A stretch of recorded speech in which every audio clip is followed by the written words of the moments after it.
Congratulations, Miss Alejandro. Kabi-kabila ang bati kay Celine ng mga nagsidalo sa launching ng Essence. Thank you and thank you for coming. Sabi niya habang hinahanap ng mga mata niya si Nick. Kanina lang ay nasa tabi niya itong ngunit nang lapitan ito ni Cloud ay nagpaalam ito sa kanya na sasama muna sa kapatid niya. Pagod na siya at gusto na niyang umuwi. Total naman ay patapos na ang party at nagampanan na rin niya ang kanyang tungkol. Gusto mo na bang umuwi? Nagulat siya nang biglang sumulpot si Nick sa likuran niya. Ginulat mo ako. Bagyang natapik niya ito sa braso. Natawa naman ito sa ginawa niya. Yes, pagod na ako, sabi niya. Come on, ang mabuti pa ihahatid na kita. Yaya nito. Nagpaalam na sila sa mga naroon at lumabas na ng reception hall. Hinintay na lang nila ang kotse ni Nick dahil kinuha pa ito ng bali. Saan ka ba nagpunta? Tanong niya kay Nick nang makasakay sila sa kotse. May pinag-usapan lang kami ng paborito mong kapatid. Biro nito. Pinaandar na nito ang kotse. Tungkol na naman saan. Alam mo, nagtatampo na ako sa'yo. Bigla mo na lang akong iniiwan kapag tinatawag ka ni Cloud. Parang mas importante pa siya kaysa sa akin. Honey, huwag ka nang magtampo. Bagyang pinisil nito ang baba niya. Tila nagiging habit na niya iyon. And she loved it when he did that. It was just one of his little gesture to show his affection to her. Nawawala rin ang tampo niya rito. Alam naman niyang mahal na mahal siya ni Nick. Nararamdaman niya iyon. Katunayan ng pag-alok ito ng kasal sa kanya. Pinakikisamahan din itong mabuti ang tita Lida niya. Sa katunayan magkasundo na ang mga ito. Isa pa ito na yata ang pinakaromantikong lalaking nakilala niya. It was not that he sent her flowers every day, but most of the time, he cooked for her. Ito rin ang gumigising sa kanya tuwing umaga sa pamamagitan ng pagtawag nito sa cellphone niya. At bago matulog sa gabi ay ganun din ang ginagawa nito. He would call her up just to say goodnight. Kasama rin siya sa mga pangarap nito.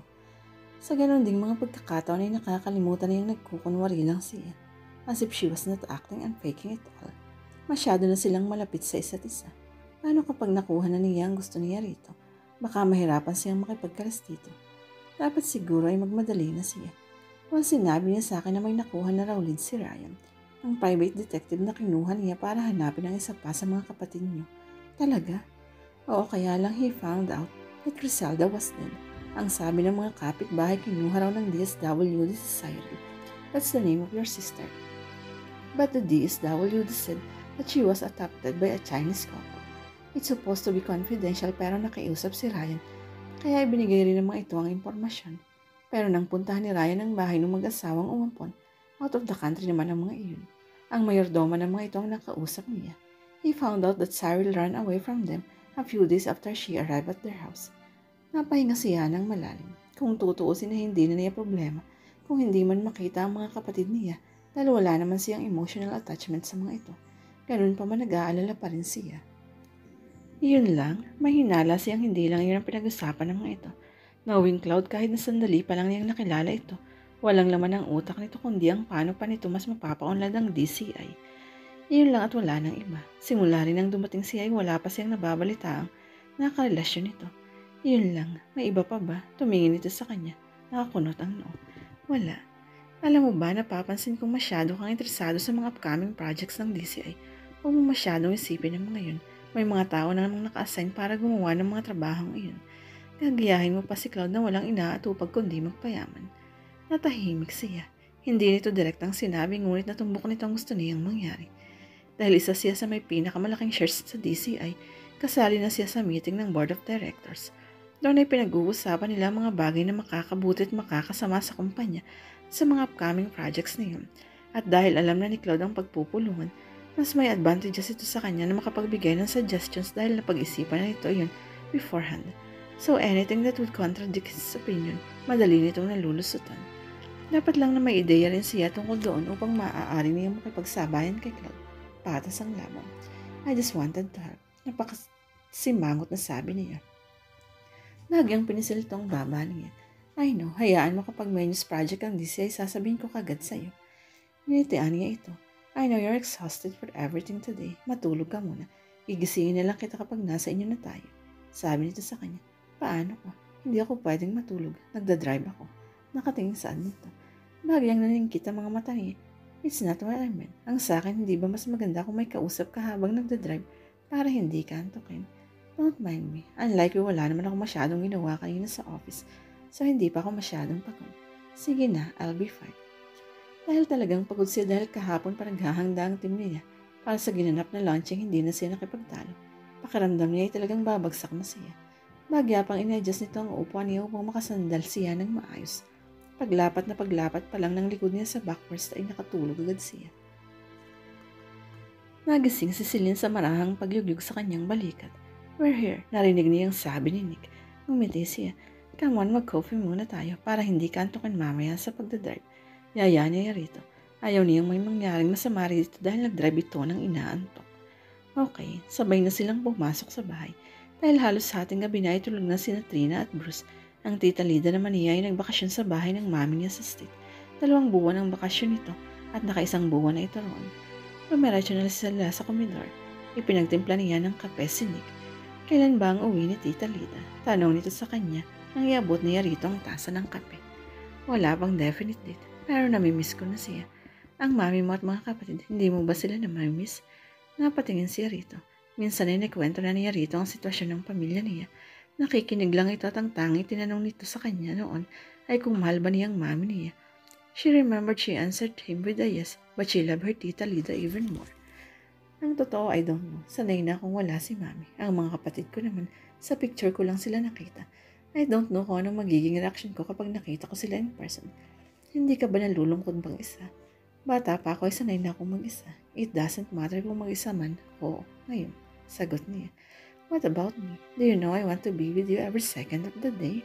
Tila malungkot na sabi nito. Nick, tila nahihimigan na niya kung saan patutungo ang usapan. He looked intensely straight in her eyes. I love you so much, Celine. I know that life hasn't been easy for you, and I know that a big part of you is missing. So if it's not too much to ask, let me fill the blanks in your life. Hindi siya iyaking tao. Bata pa siya ay kinalimutan niya ang salitang iyon. Walang may dudulot sa kanyang pag-iyak. Isa pa sa sitwasyong kinamulatan niya, kinailangan niyang magpakatatag. Ngunit ngayon ay hindi niya naiwasang mapaluha. No one except her Tita Lida had made her feel important as now. Malaking kakulangan ng pagkatao niyang pinupuna ni Nick. Hey, why are you crying? Umiling siya. This is nothing. I'm just overwhelmed. Overwhelmed? Alam mo ba, kayo lang ni Tita Lida ang nagmamahal sa akin. That's not true. Mahal ka ng mami mo. Maybe she was just confused from what your father had done to both of you. Pero walang ina na hindi nagmahal ng sarili niyang anak. Iyon din ang sabi sa kanya ng Tita Lida niya, lalo siyang napahigpit. Halika nga rito, sabi nito sa kanya, nang hindi siya lumapit at ito ang lumapit sa kanya. Nisakap siya nito ng mahigpit. Pakiramdam niya ay wala nang ibang pwedeng manakit sa kanya kapag yakap siya nito. Pakiramdam niya ay naibsan ang pagkauhaw niya sa loob ng maraming taon sa init ng mga bisig nito. It was not that it was the first time he held her this close. Mas intimate para ng ginagawa nila kung minsan. Ngunit mas masarap ang pakiramdam ng ginagawa nito ngayon. Pakiramdam niya ay ayaw niyang kumawala sa mga bisig nito at parang magagawa niyang kalimutan ang lahat ng dahil lamang sa yakap nito. I should leave. Maya-maya yanas nito. Tiningayaan niya ito. Tila may apoy na bumabalot sa mga mata nito sa pagkakatingin sa kanya. Dito ka muna, please. Pakiusap niya. Honey, if I'll stay here for a few seconds more, I might lose my control again. And if that happens, hindi na ako papayag na tanggihan mo pa ang alokong kasal. Natigilan siya sa sinabi nito. Pumanggit na naman ito ng kasal. Isang malalim na hininga ang pinakawalan niya. You must go and get some rest. Aalis na ako. Paalam nito. Nick, sige na. Aalis na ako. Wala siyang nagawa ng kundi tumayo. Inihatid niya ito sa gate. Hinalikan siya nito. Take care. Bili niya rito. You too. Good night. Good night. You should get inside, sabi nito. Tumango siya. Bago niya isinara ang gate ay kinawayan pa niya ito. Hindi ito umalis hanggat hindi siya nakakapasok sa loob ng bahay.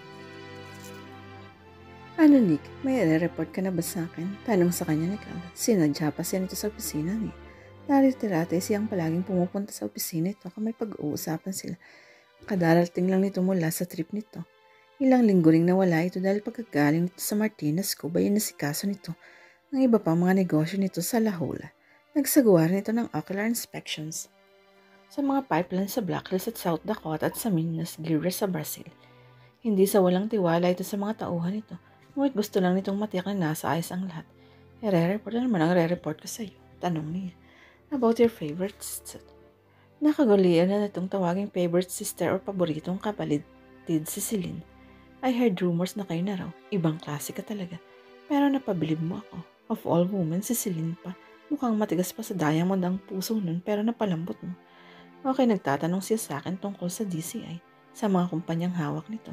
I see nothing wrong with that, kaya sinabi ko sa kanya. Karapatan niyang malaman ito since isa rin siyang Ariaga. Cloud, tigilan mo ng pag-iisip niyang masama sa kanya. Pakiusap niya rito. Ang totoo niyan, marami siyang mga innovative ideas na pwede nating i-adapt dito sa kumpanya. Bakit ba palagi mo na lang siyang pinagtatanggol? Reklamo ito. Lalo wala naman siyang ginagawang masama sa'yo. Gate niya. Napansin niyang tila sinusuri sininto. Kumunot ang noon to. What? Tanong niya rito. You like her? Tila wala sa sariling sabi nito. What? Good. You like her, or maybe it's more appropriate to say you love her. You're in love with her. Pakiramdam niya ay nag-init ang buong mukha niya.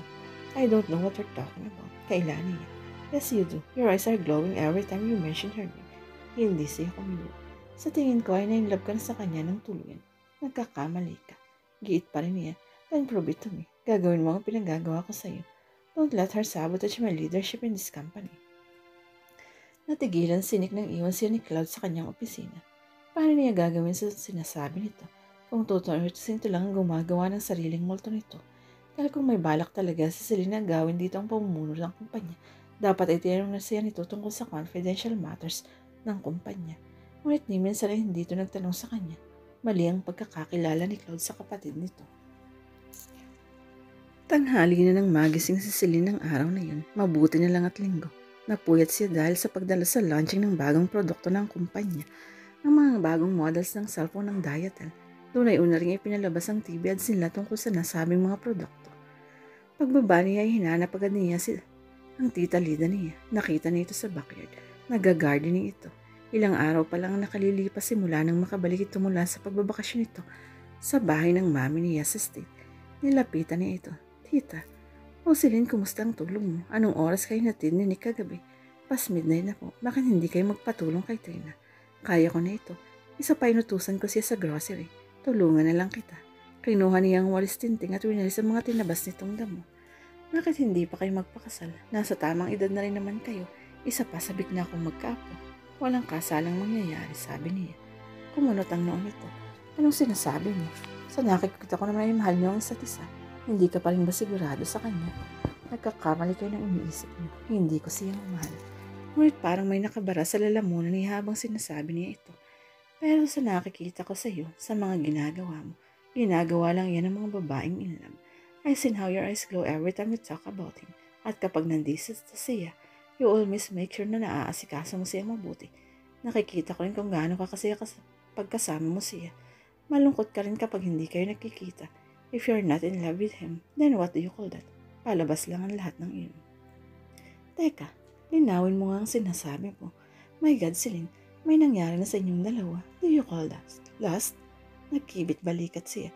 Siguro, but deep in her heart, she know it was more than that. Ano? Halatang hindi makapaniwalang sabi nito. From the start ay ginagamit ko lang siya. Kailala niyo ako, tita. Ambisyosa ako. At gagawin ko ang lahat makuha ko lang gusto ko. Marami siyang alam tungkol sa kumpanya dahil lahat ng kontrata ng kumpanya ay dumadaan sa kanya. If I get the information, magagamit ko laban kay Cloud. Tingnan ko lang nyabang ng isang yun kapag dumating ang panahong wala ng kumpiyansa sa kanya ang board of directors. You're sick, Celine. Maaaring hindi niyo ako naiintindihan, tita.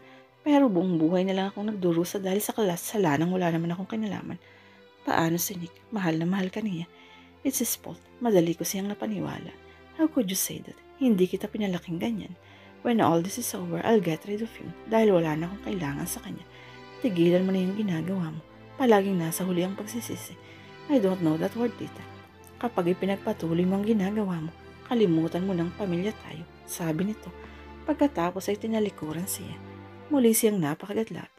Parang gusto na niyang maiyak sa mga sinabi niya, ngunit pinigilan niya ang sarili. Hindi magandang makita ni Nick na galing siya sa pag-iyak. Mamayang lang siya makikita sila sa pad nito. Dumating na rin si Cloud mula sa trip nito sa ibang bansa. Kasama raw nito si Brad at gusto ni Nick na makilala niya ang lalaki. Hindi niya gustong dumalo ron ngunit pinilit siya ni Nick.